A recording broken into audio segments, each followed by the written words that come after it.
I'm going on a little trip to the countryside. Luckily, I'm taking the red-eye, which is awesome, because something weird always happens on the midnight train. Like on the Horror Express, my favorite movie from 1972. This film has rolled into our stations once or twice before on the show, but tonight we're taking one long, loving look at this masterpiece of alien demonic possession. It has three of my favorite actors, Sir Christopher Lee, Peter Cushing, and Telly Savalas. Let's start with Sir Christopher Lee, who plays a charming British explorer who discovers an ancient relic in the winter wastelands of Manchuria. There he is, in a fur hat that any Belarusian fashion model would be proud to put on today. Midnight movie star royalty, Sir Christopher Lee. Oh, not a particularly encouraging sign. I think that must have been one of the last expeditions, sir. Looks like Carruthers. You remember Carruthers, don't you, sir? Of course, it's not really Carruthers from a previous mission, but a very valuable relic. Who knows how many centuries old? Christopher Lee, as the explorer, isn't going to want to waste any time shipping this lot back to London, so that he and all the other windbags at the Royal Society can all stand around admiring it while they sip their port and sherry. One thing's for sure, you can bet your last halfpenny that his lordship isn't mucking around or doing any of the heavy lifting himself there.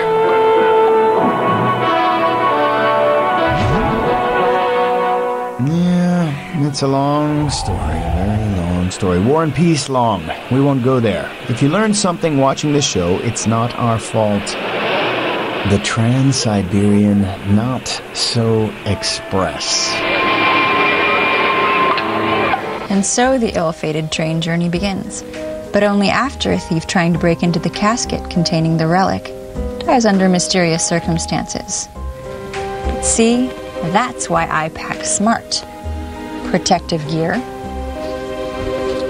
religious artifacts, and garlic, in case there's someone I don't want to talk to.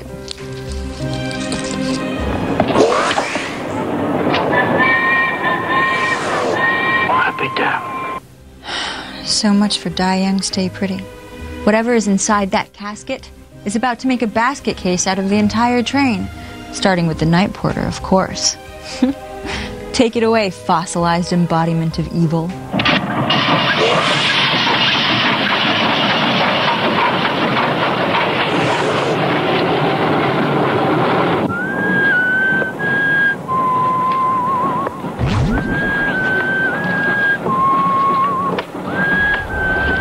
This would be going over and above the Call of Duty, wouldn't it? I'd best check to see if the evil prehistoric thing inside this crate is in one piece. It could be very fragile. Emotionally, I mean. But just in case, I'd better make sure it's all right and spend a half an hour unlocking all these padlocks while I'm doing it. On second thought, buddy, why don't you sit back, pour yourself a glass of Courvoisier, put on your fuzzy little slippers, light a fire, chill out, and listen to some Barry White. I don't think anything good is going to come out of prying inside this casket.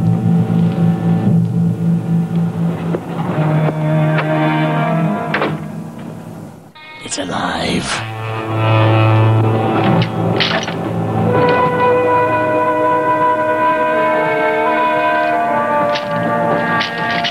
Yeah, all these shots of the train moving through the night give the whole endeavor a definite forward momentum.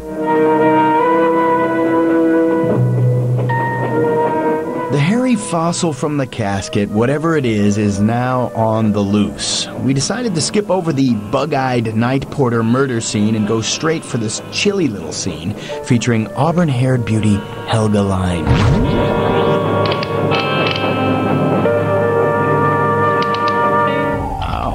A face of ageless evil, which is why I'm not quite so sure that Helga Line's career trajectory is so important right now.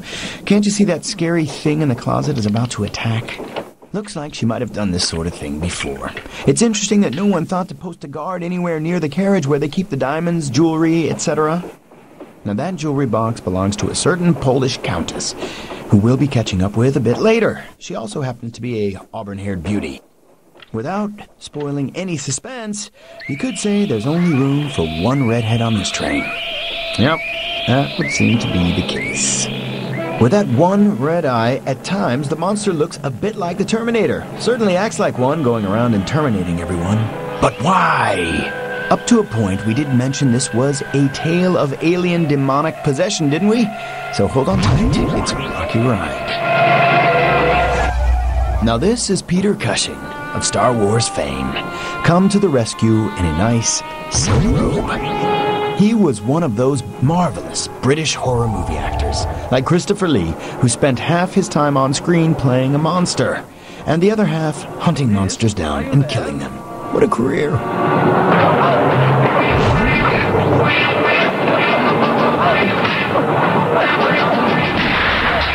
At last, the 7th Cavalry. It's actually a police inspector whose job is to keep the passengers safe. Great job he's been doing of it so far. About time he showed up and took control.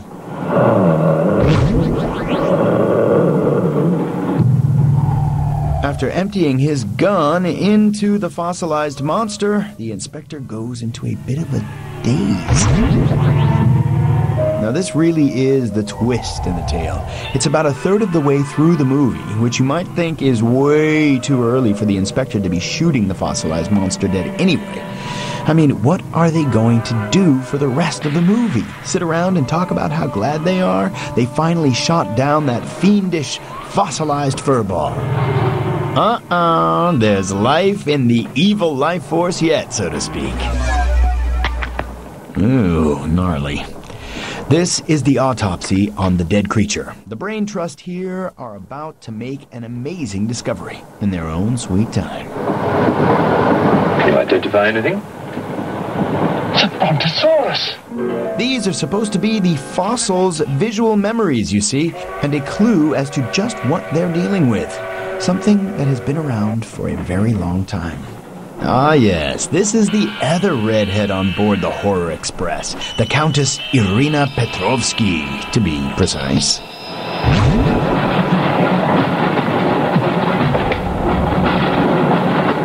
Ever have the feeling that you're not alone when you're supposed to be alone? Now, for most people, that's a pretty uncomfortable sensation. But if you like the way it feels, keep watching this episode of Max's Midnight Movies. This is not a map. So now this creature, seemingly dead, turns people's eyes inside out, sucks out their brains, stores their visual memory in its iris. A visual memory which contains dinosaurs and the Earth as seen from outer space. It sounds like something I like to do when I'm in a bad mood. But that's besides the point. Right now, I want to introduce you to my favorite cameo performance of all time. Telly Savalas, about an hour into the film, completely steals the show. Even from master horror actors such as Peter Cushing and Christopher Lee. Trust me. Now, just to key us back into the story, this is a border post somewhere in the deepest, darkest Russia. And what the customers in uniform are looking at here is a telegram. Think of it as a beta version of sending an email. Only you need strange old guys in arcane uniforms on the other side to spool out the message. I wonder what the message says. It was Lee and Cushing's idea to send out a distress signal.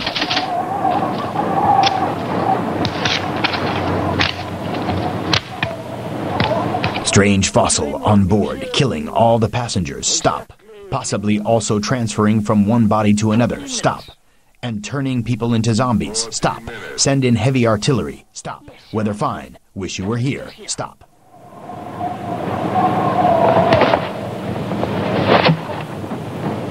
Doesn't say it in words, Your Honor, but in code. Your Honor? It's like another language. I know about telegraphs, little papa. I know about trains. I know about electrical currents. And I know about frisky women in cold weather. Outside, full pack! Even though I still believe in God, I don't like to be made a fool of. No, Your Honor. I wouldn't do that. Tell me, little father. You believe in the devil? Little after-sex smoke. Yes, Your Honor.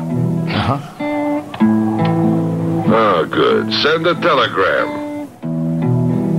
Tell him that Captain Kazan, he knows that a horse has 4 legs. I think you know a little too much about horses there, Telly. But still, the devil must be afraid of one honest Cossack,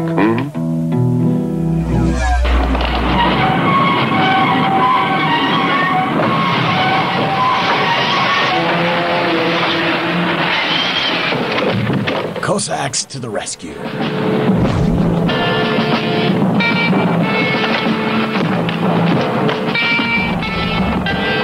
They are famous for their self-reliance and military skills, particularly horsemanship. They do a lot of high kicks when they dance, and they have their own brand of aftershave and deodorant, which they advertised extensively on TV in the 1970s. And here's an American son of Greek immigrants, Telly Savalas, doing his best to live up to the tradition. I am in Siberia. A little comic relief. And I'm Count Marian Petrovsky. Oh, Your Excellencies, I'm sorry. Of course, the Count and Countess are exempt from our orders. Please, escort them to their car. Cheeky. Now that's what I call style. Savalas really goes off on one in this flick, and it's great fun to watch.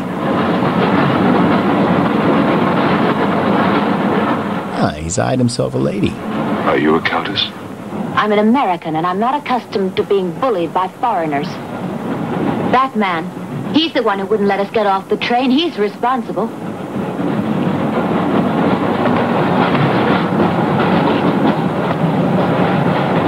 Your Excellency, I'm a police inspector. Everybody's under arrest. Oh, Telly with a little bondage on the train. Including you. Either that or his double. Who are the troublemakers?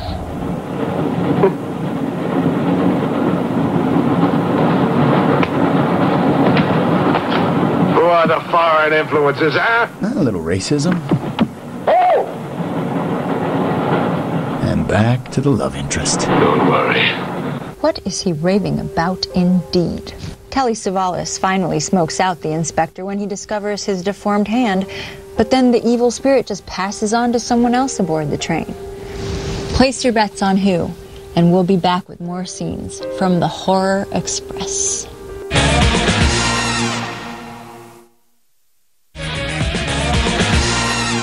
I'm back. I know, it must have felt like an eternity. Well, here we are on the Trans-Siberian Horror Express. It's an unusual little film about a British explorer, Christopher Lee, who tries to bring a fossil back to London. But this is no ordinary relic. Just when they think they've killed it, the spirit inside the fossil passes from one person on the train to the next. First an inspector, then a crazy Russian priest who looks like Rasputin. Can Telly Savalas, the butsky-kicking Cossack, put an end to this evil? Let's find out.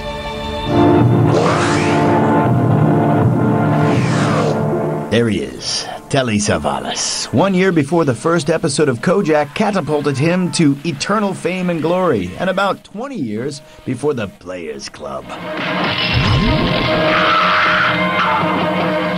Nope. The priest hath become a wanton follower, a wicked disciple of the alien devil. All it takes is one look into his red eyes, and even the toughest Cossack fighting men have a cardiac arrest. Their eyes roll back in their heads, and they drop to the floor. The question is, will they ever get up again? God, I hope not.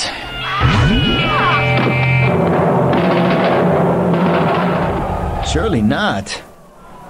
Well, just wait and see. Meanwhile, extras doing what extras do best, running and screaming and panicking. I suppose we shouldn't really say extra. The politically correct term these days is background artist. Meanwhile, Christopher Lee and Peter Cushing think that they may have figured out a way to make the relic even more of a relic than it was before. Back to Telly again, proving that no hair can sometimes be the best hairstyle of all. Anyway, in the middle of all the pandemonium, he decides to have a staring competition with a possessed priest.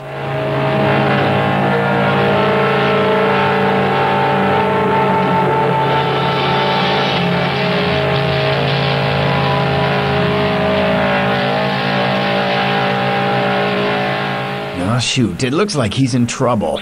It can't be the last stand for Telly the Cossack, though, can it? Surely he's got some fight left in his savage Cossack heart. Surely. No? No? No! Don't be so sure. Messieurs Lee and Cushing are still on the case. Well, don't bother knocking. Just come right in. This, of course, is the former priest, now inhabited by an evil spirit that's as old as time. Spooky. You know, in spite of everything, Pujardov had a certain affection for you. Again, Pujardov was the priest, whose body the evil spirit now inhabits.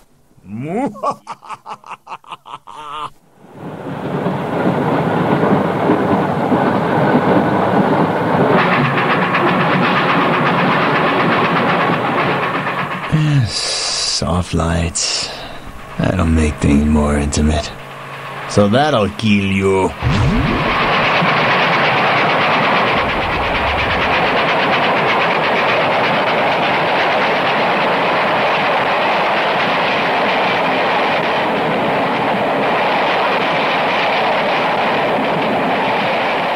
An incredible montage death scene.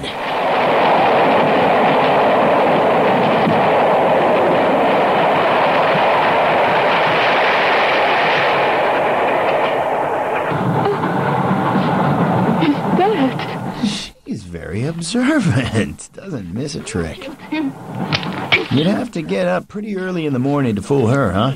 In fact, you'd have to stay up all night. But what's this? Is she next? Where's Christopher Lee when you need him? More than he loved the promise of heaven. Ah, right on cue. Over there! Quickly, over there! You've been behind me. Very manfully done. Maybe the British stiff upper lip will succeed where the Cossack grit failed. The reason for the lamp, you see, is that Lee has figured out that bright light diminishes the alien entity's evil powers. I am a form of energy occupying the shell. Where do you come from? Another galaxy. Wait a minute. Now, this is where we start to go astray. I came with others like myself. I was left behind. An accident. I survived in protozoans, fish, vertebrates. The history of your planet is part of me. Pull the trigger, and you will end it. What am I to do with you? Shoot him! Shoot him! Let me go. That's not possible. It is possible. Up with the sentimental music. I will teach you to end disease, pain, hunger. Not interested. Wait! There is something more.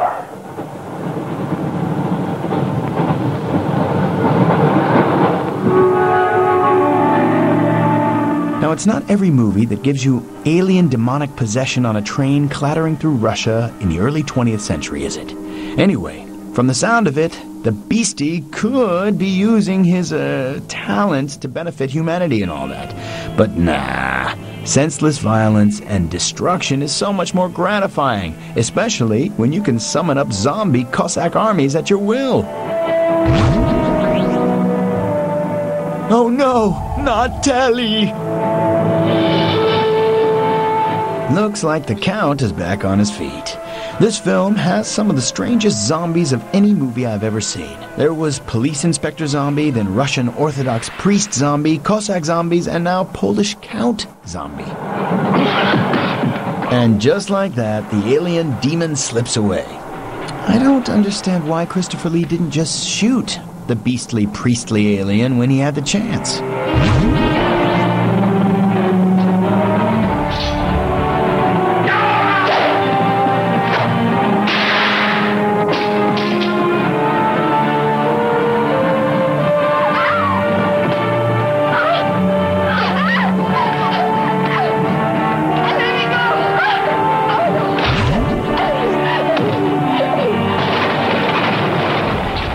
Horror Express is definitely catchier. As you've probably already guessed, the Countess and Mr. Tall, Dark, and Gruesome have managed to escape. But can anyone stop the evil spirit from another galaxy before it's too late? I hope not.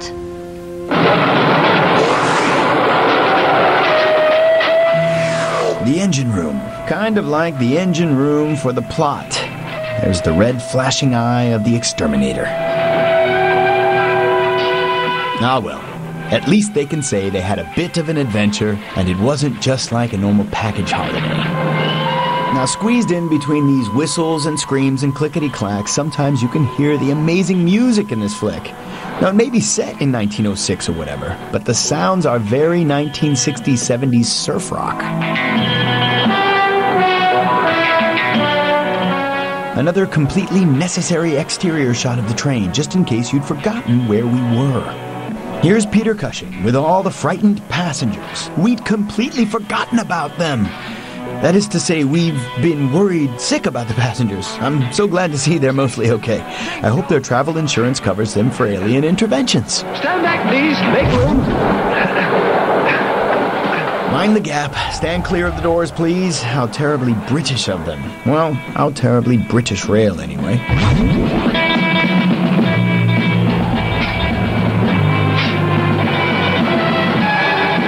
A soundtrack smash from 1972. Well, it could have been.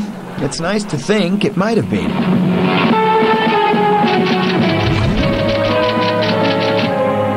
This is Russian border control. Waiting around for a bribe, no doubt. Obviously, Christopher Lee and Peter Cushing have a plan of some sort. Figured out what it is yet? That means killing everybody on board. That's what it says. Maybe there's a war.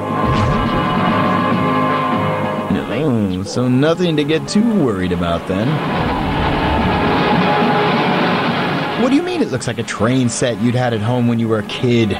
No, it's more like a train set you wished you'd had. Anyway, I think Rasputin, the mad monk with the alien devil living inside him, is starting to figure it out. He's been outfoxed by two English gentleman actors of the old school. How cool is that?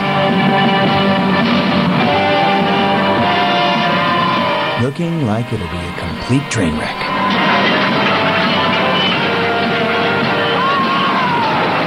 Yep. Thanks for coming, folks. That concludes our excursion for the day.